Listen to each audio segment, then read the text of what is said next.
విద్య ప్రధానముగా సంస్కారం అందించును. నైతిక విలువలు, వినయము, నిజాయితీ, కుటుంబ సంబంధాలు విద్యార్థులకు తెలియనిచో విద్యావంతులు కాగలరు కానీ సంస్కారవంతులగుట కష్టము. ఆంధ్రప్రదేశ్ రాష్ట్ర ముఖ్యమంత్రి గౌరవనీయులు శ్రీ నారా చంద్రబాబు నాయుడు గారి కోరిక మేరకు విద్యార్థులకు సంస్కారవంతమైన విషయములతో పాటు శతక సాహిత్యంలోని కొన్ని తెలుగు పద్యములను ఈ విలువల పుస్తకముల ద్వారా అందించుట జరుగుతున్నది. అందుచేత ఆ పద్యములందరూ కూడా విద్యార్థులు నేర్చుకొనవలను. నా పేరు గుత్తి యశశ్రీ. నేను జిల్లా ప్రజా పరిషత్ ఉన్నత పాఠశాల శ్రీరంగపట్నంలో 10వ తరగతి చదువుతున్నాను. విద్యానామనరస్య రూపమధికం ప్రచ్ఛన్నగుప్తం ధనం విద్యా భోగకరీ యశస్సుఖకరీ విద్యా గురూణాం గురుః విద్యా బంధుజనో విదేశగమనే విద్యా పరా దేవతా విద్యా రాజ్యసు పూజ్యతే విద్యా రాజ్యసు పూజ్యతే నహి ధనం విద్యా విహీనః పశుః నహి ధనం విద్యా విహీనః పశుః.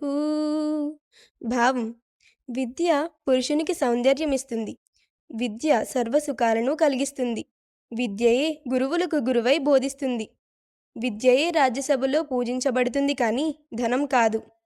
విద్య రానివాడు పశువుతో సమానుడే. నా పేరు దాడి జ్ఞానలహరి. నేను జిల్లా ప్రజా పరిషత్ ఉన్నత పాఠశాల శ్రీరంగపట్నం నందు 8వ తరగతి చదువుతున్నాను.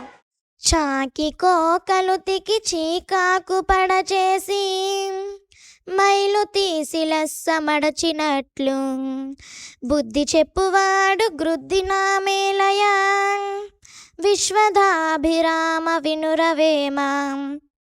భావం: బట్టలు ఉతికేవారు బట్టల కంటిన మురుకు పోయేటట్లుగా ఉతికి ఆరవేసి మడత పెడతారు. అలాగే బుద్ధి చెప్పే గురువులు కూడా మంచి దారిలోకి తీసుకురావడం కోసం శిక్షించిన మంచిదే కదా. కేయూరాణి నభూషయంతి పురుషం హారాన చంద్రోజ్వలా న స్నానం న విలేపనం న కుసుమం నాలంకృతా మూర్ధజా వాణ్యేకా సమలంకరోతి పురుషం యా సంస్కృతా ధార్యతే క్షీయంతేఖిలభూషణాని సతతం వాగ్భూషణం భూషణం.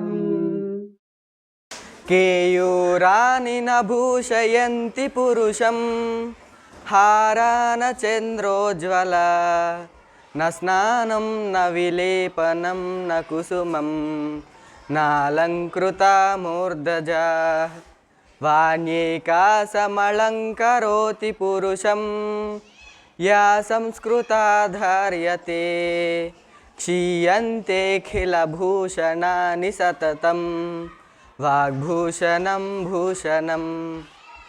భావం: బంగారు భుజకీర్తులు, ముత్యాల హారం, చక్కగా అలంకరించిన కప్పు, సుగంధంతో స్నానం, మృదువైన పుష్పాలు, వీటిలో ఏ ఒక్కటి మానవునికి నిజమైన అలంకారాలు కావు.